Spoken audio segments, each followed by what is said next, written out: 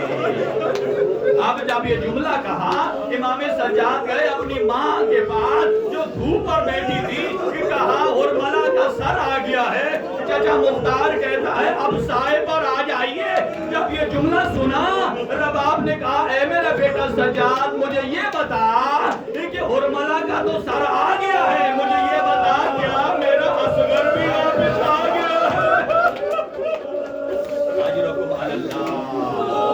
کیا میرا اصغر بھی واپس آ گیا ہے؟ کہا اے میرا بیٹا مجھے امام بن کر حکم نہ دینا۔ امام سجاد گئے اپنی پھوپھی زینب کبریٰ کے پاس، کہا آئیے۔ اب ایک طرف سے بی بی زینب نے پکڑا، ایک طرف سے امام سجاد نے پکڑا۔ جب اٹھانا چاہا نا، بی بی کا بڑا احترام کیا کرتی تھی بیبیاں، اور بی بی زینب کے احترام کیا۔ رباب نے ایک جملہ کہا اٹھتے ہوئے، کہا اے میرے اللہ میں اپنے آقا حسین سے بھی وعدہ کر کے آئی ہوں کہ کبھی سائے پہ نہیں بیٹھوں گی، ان کا وعدہ بھی وفا ہو جائے، اور علی کی بیٹی کا بھی انکار نہیں کرنا چاہتی۔ اے اللہ اسی لمحے مجھے اٹھا لے۔ یہ کیا دیکھا؟ امام سجاد نے نبض پہ ہاتھ رکھا، کہا انا للہ اجرکم اللہ۔ بڑا اچھا استقبال کیا ہے آپ نے بی بی رباب، آپ کے لیے ضرور سفارش کرے گی علی اصغر سے۔ اور ایک مرتبہ بی بی زینب نے کہا بیٹا سجاد اجڑ تو میں ویسے گئی ہوں، میرے بھائی کی زوجہ دنیا سے چلی گئی ہے، اور بی بی رباب کا جو دوپٹہ تھا نا اس کے کنارے پر ایک گرہ لگی ہوتی تھی، اور اس وقت ہر وقت بی بی رباب پکڑ کر اپنے سینے سے لگا کر رکھتی تھی۔ کہا بیٹا سجاد ذرا اماں رباب کے دوپٹے کی گرہ کو کھولو۔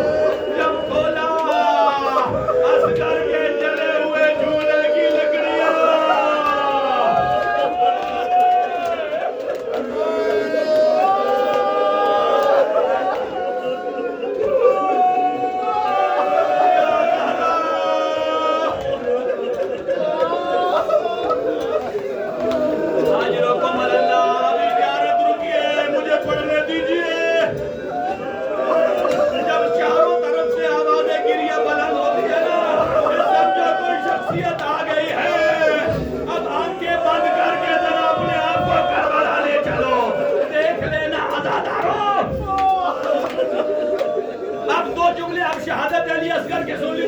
استقبال کیا ہے، اب نہ مجھ میں پڑھنے کی ہمت ہے، اور مجھے نہیں لگتا کہ آپ پوری شہادت سن پائیں گے۔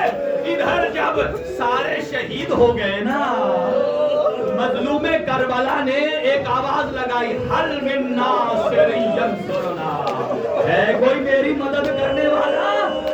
اور جب دوسرا جملہ کہا سنیے گا، کہا حل من ذاب یذب عن حرم رسول اللہ، ہے کوئی جو ہے ناکازادیوں کے پردے کو بچائے؟ جب یہ جملہ کہا اصغر نے جھولے سے اپنے آپ کو زمین پر گرایا، کہا میرا بابا آپ کا اکبر مارا گیا ہے، آپ کا باس مارا گیا ہے، لیکن ابھی اصغر زندہ ہے، اپنی ماں کے پردے کا دفاع کرے گا۔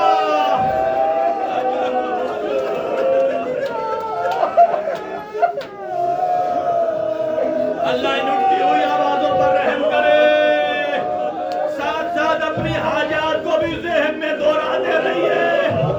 جب علی اصغر کو گرایا نا تو روایت کے الفاظ یہ ہیں کہ شب عاشور بی بی رباب اصغر سے کہہ رہی تھی اے میرا بیٹا اصغر دیکھ لینا کوئی ایسا کارنامہ کرنا کہ میں بھی لیلا اور ام فروا کی لائن میں کھڑی ہو سکوں، کل میں آپ کی دادی زہرا کو راضی کر سکوں۔ اتنے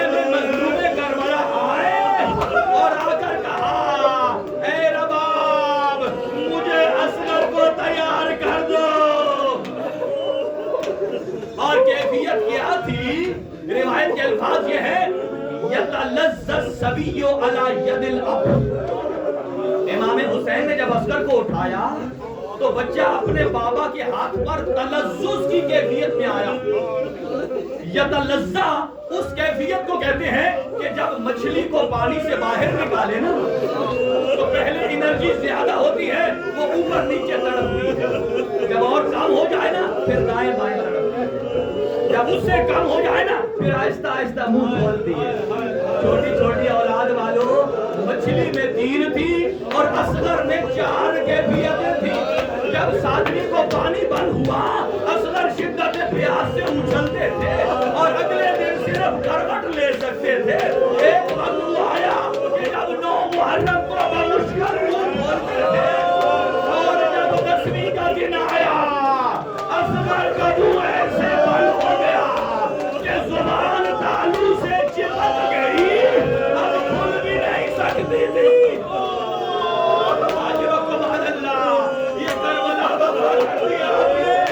اللہ علی اصغر باب الحوائج کے صدقے ہمارے اور آپ کے گناہ معاف فرمائے, آپ کی حاجات شرعیہ کو پورا فرمائے. اللہ رب العالمین سنیے, کہا رباب مجھے پیار کرا دو, اور کہا کہ میرا اصغر تو گھوڑے پر چڑھ بھی نہیں سکتا ہے, کہا میں ہاتھوں پر لے جاؤں گا. اب رباب نے کیا کیا تحمل سے سنیے گا. بی بی رباب نے چھوٹا سا امامہ باندھا.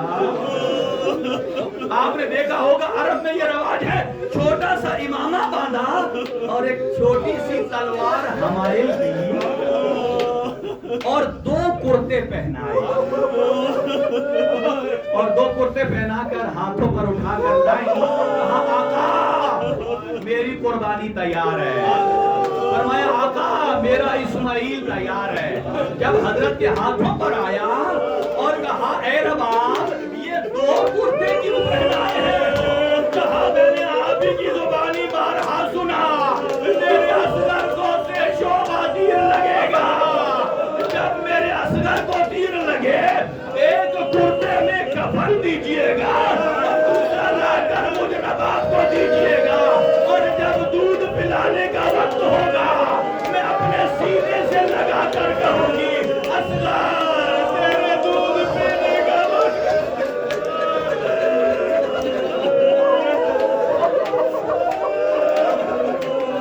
اے اصغر تیرے دودھ پینے کا وقت ہو گیا. مظلوم کربلا نے ہاتھوں پر اٹھایا اور اپنے سینے کے ساتھ لگایا, اور بی بی رباب نے کہا آقا ایک گزارش کروں گی, آپ اصغر کو اپنے شانے کے ساتھ لگائیے تاکہ اصغر کا منہ خیام کی طرف رہے. جتنی دیر ہو سکے میں اصغر کو دیکھ لوں. مظلوم کربلا میدان میں جاتے ہیں, ہاتھوں پر اصغر کو اٹھایا. فوج اشقیاء نے سمجھا شاید حسین اب قرآن لے آیا ہے, اگر قرآن لانا تھا اکبر کی شہادت سے پہلے لاتے. اور لیکن جب حسین نے اصغر کو شدت بھوک سے بچانے کے لیے اپنی عبا دی ہوئی تھی, عبا کو ہٹایا اور کہا اے میرا بیٹا اصغر تو خود ان سے پانی مانگ لے. ایک مرتبہ اصغر نے چپکی ہوئی زبان اپنے تعلق سے جدا, فرمایا اے فوج اشقیاء تمہاری لڑائی ہے تو مجھ سے ہے, اس بچے کو خود پانی پلا دو.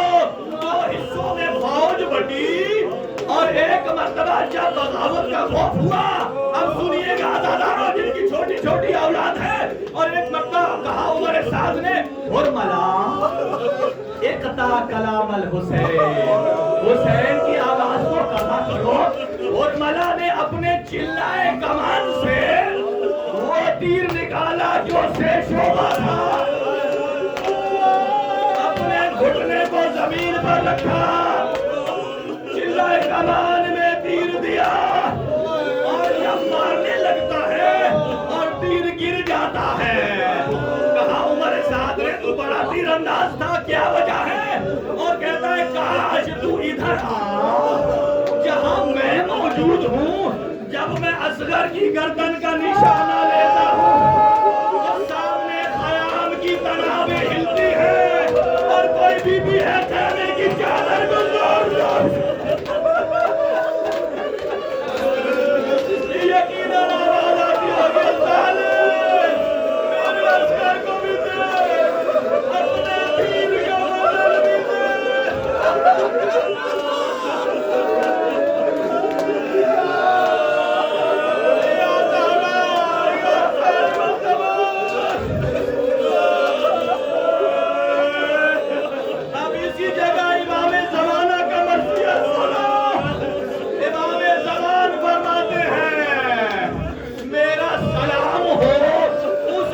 امید پر کہ جس کے صوبے ہاہو میں نہ روز و دیر روز جو تیر ایک کان سے لگا دوسرے سے نکل گیا.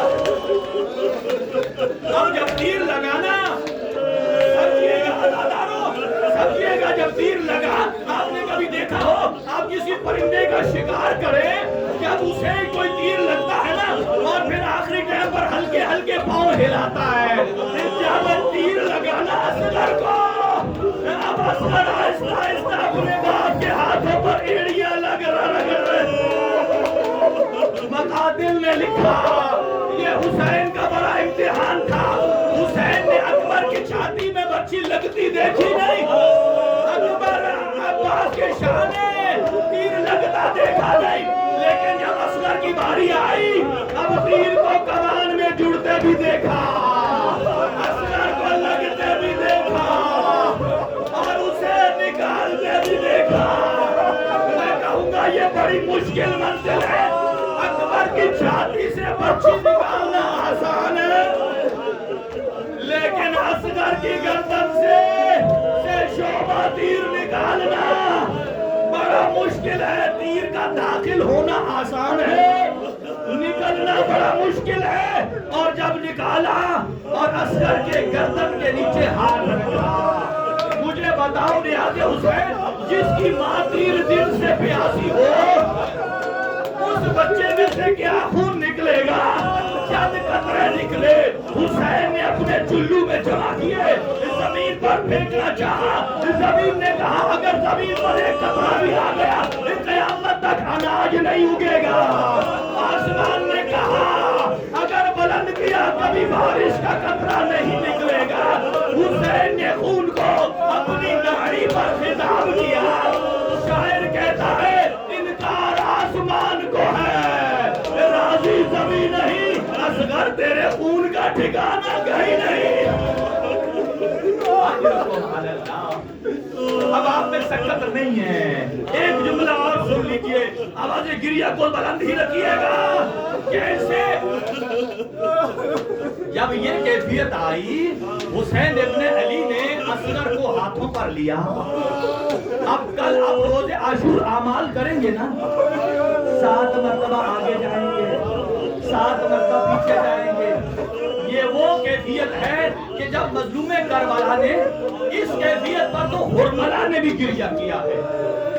جب مختار نے پکڑا نا ہرملہ کو کہا بتا ظالم تو نے بھی گریہ کیا کبھی؟ کہا ہاں. کہا کب؟ جب اکبر کو اچھی لگی؟ کہا نہیں.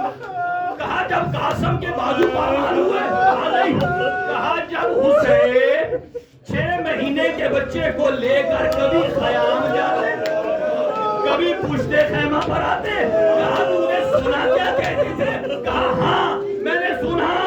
حسین کہتے تھے اصغر اگر تجھے خیمے لے گیا تیری ماں برداشت نہیں کر سکے گی، اور اگر گنجے شہداء میں رکھ دیا اور نازک پھول ہے گھوڑے کی ٹانگوں میں پامال ہو جائے گا. حسین نے پشتے خیمہ پر نیاز حسین. اب وہ لوگ دعا کریں کہ جن کی جھولیاں خالی ہیں. اللہ سے دعا کیجئے علی اصغر کے صدقے میں اللہ انہیں اولاد عطا کرے. جب علی اصغر کو لائے نا جناب رباب کے پاس، جیسے ہی چھدا ہوا گلا دیکھا رباب نے بین کیے اور پہلا بین یہ کیا، کہا ما خلتو ان السحامہ للفلامہ. اے میرا بیٹا اصغر مائیں بچوں کو دودھ چھوڑاتی ہے تو میٹھی میٹھی چیزیں لے کر چھوڑاتی ہے. اصغر تیری ماں کا دودھ سے شعبہ تیر مار کے چھڑایا گیا.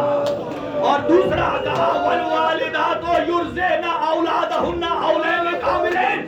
کہا اصغر قرآن کہتا ہے ماں پر لازمی ہے اپنی اولاد کو پورے 2 سال دودھ پلائے، اور تیری ماں کی قسمت جو 6 مہینے بھی دودھ نہیں پلا سکی. اس کے بعد گئے پشت خیمہ پر اپنی تلوار سے قبر کو کھودا. دیکھیے کوئی باپ کبھی بیٹے کی قبر نہیں کھودتا ہے، کبھی اس کا لاشا نہیں دفناتا ہے. یہ واحد مظلوم ہے